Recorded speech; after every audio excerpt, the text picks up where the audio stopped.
Yo, Big Meech is back on the streets. The news is spreading like wildfire, and you can feel the excitement in the air. It's like a wave of energy sweeping through the community. After doing more than a decade in prison, over 10 long years behind bars, the BMF founder is a free man. It's a moment many thought would never come, but here we are, witnessing history in the making. Can you believe it? This ain't no rumor, folks. It's the real deal, and the streets are buzzing with anticipation. This is real. The streets are buzzing, social media is on fire, and everyone is talking about it. From the barbershops to the corner stores, it's the topic of the day, and everybody got an opinion. Some are celebrating, some are skeptical, but no one can ignore the impact of this moment. Greetings, Crunch Fam. Welcome to another episode of Crunch Fam TV. Today we dive into the topic, legends or nah? Let's be real, folks. When we talk about legends, we often think of heroes, larger-than-life figures who defy the odds and leave a lasting impact. But what about those who walk the fine line between heroism and infamy? BMF was the stuff of legends.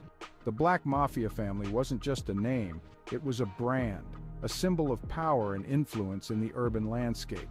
They were like the Robin Hoods of the drug game, taking from the rich and giving to the poor, or at least that's how some saw it. Except they kept most of the loot for themselves. They amassed fortunes that most people could only dream of, living lives of opulence and excess. They were hustlers, no doubt, but they were also visionaries, seeing opportunities where others saw only obstacles. They built an empire from the ground up, turning small-time hustles into a multi-million-dollar operation. Their business acumen was undeniable, moving kilos like they were candy bars. Their network was vast, their reach extensive, and their operations smooth and efficient, and they did it with style. They weren't just about making money, they were about making statements. Expensive cars, designer clothes, mansions in every city. These brothers lived large. They embodied the dream of many, showing that it was possible to rise from nothing to something, but let's not forget they were criminals. Their empire was built on illegal activities, and the law eventually caught up with them. They sold drugs that destroyed families, leaving a trail of broken homes and shattered lives in their wake, fueled violence and tore communities apart. The very fabric of neighborhoods was ripped to shreds by the chaos they brought. It's a complicated legacy, no doubt. On one hand, they were symbols of success and resilience. On the other, they were harbingers of destruction. You can't talk about BMF without acknowledging both the good and the bad. Their story is a cautionary tale, a reminder that every coin has two sides. Their story is a reflection of the struggle, the ambition, and the desperation that exists in our communities. It's a narrative that resonates with many who face similar challenges. The ambition to rise above one's circumstances, the drive to succeed against all odds, and the desperation that sometimes leads to questionable choices. It's a reminder that the game is rigged, that the odds are often stacked against those who come from disadvantaged backgrounds.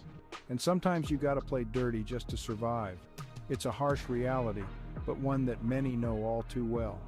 The story of BMF is a testament to the complexities of urban life, where the lines between right and wrong are often blurred. Big Meech's release got everybody talking, from the barbershop to the pulpit. It's the hot topic on every corner, in every household, and at every community gathering. People are buzzing with opinions, stories, and memories. Some folks are welcoming him back with open arms, happy to see a brother get a second chance. They see it as a redemption story, a chance for him to turn his life around and maybe even give back to the community that once supported him. They remember the good old days when BMF was putting money in their pockets and throwing legendary parties. Those were the times when the streets were alive with excitement and everyone felt like they were part of something big, something special. But others are worried, man. They saying his return is going to bring nothing but trouble. They fear the old ways might come back, and with them, the chaos and danger that once plagued their neighborhoods. They fear a resurgence of violence, a flood of drugs back on the streets. The memories of past crimes and the impact on their community are still fresh in their minds. They don't want to see history repeat itself. They remember the victims, the families torn apart by BMF's actions. The pain and loss are still very real for many, and the thought of going through that again is unbearable. It's a tense time, no doubt. The tension is thick enough to cut with a knife.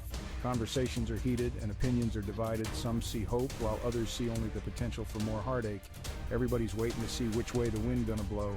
Will Big Meech's return be a new beginning or a step back into the darkness? The community is holding its breath, waiting for the next chapter to unfold.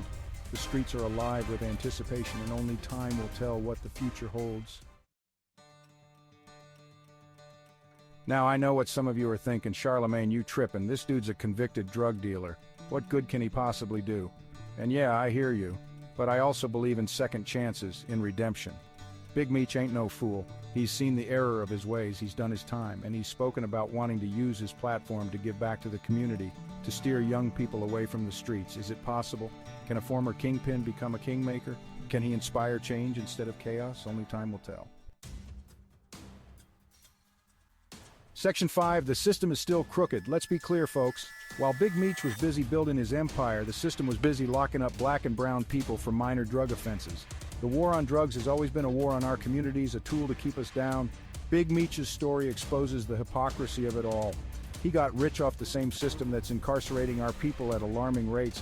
It's a system that's more interested in punishment than rehabilitation, a system that perpetuates cycles of poverty and despair. Section 6. What now, what next? So, Big Meech is free, now what? What's he gonna do with his freedom? Will he fall back into old habits, or will he forge a new path? This ain't just about him, folks. This is about us, about the future of our communities. We need to hold him accountable, yes. But we also need to have a real conversation about the systemic issues that lead to stories like his. We need to talk about poverty, lack of opportunity, and the mass incarceration of our people. We need to demand change to fight for a better future for our children. Section 7. The double standard is real. Let's not kid ourselves, folks. There's a double standard at play here. White folks have been building empires off drugs and alcohol for centuries. They call it Big Pharma, they call it Wall Street, they call it the American dream. But when a black man does it, when he builds something from nothing, when he dares to live large, he's labeled a thug, a menace to society. It's time to call out this hypocrisy, to dismantle this system that benefits some at the expense of others. Section 8, time for change, y'all. Big Meech's release is a wake-up call, folks. It's a reminder that the game is rigged, but it's also a reminder that we have the power to change the rules.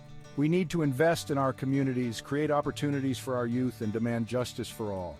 We need to break the cycle of poverty and incarceration to build a future where our children can thrive. This ain't just about Big Meech, folks. This is about the soul of our nation. Section 9, Big Meech role model or cautionary tale. Big Meech's story is a complex one. He's a symbol of success and excess, of ambition and destruction. He's a reminder that the American dream can be both alluring and dangerous. So, what lessons do we take from his life?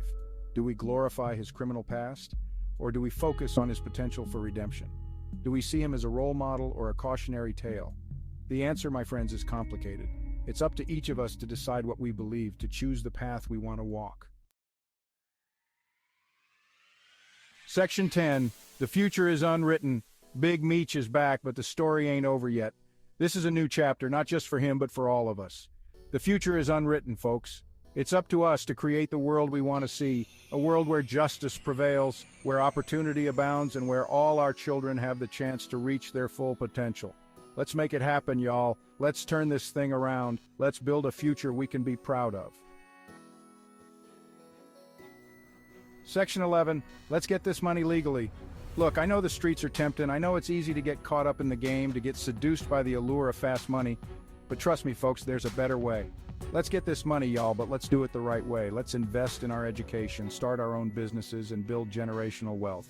Let's prove that we can be successful without resorting to violence, without selling drugs, without perpetuating the cycle of destruction. Let's show the world what we're really made of. Let's be the change we want to see. Let's make Big Meech proud.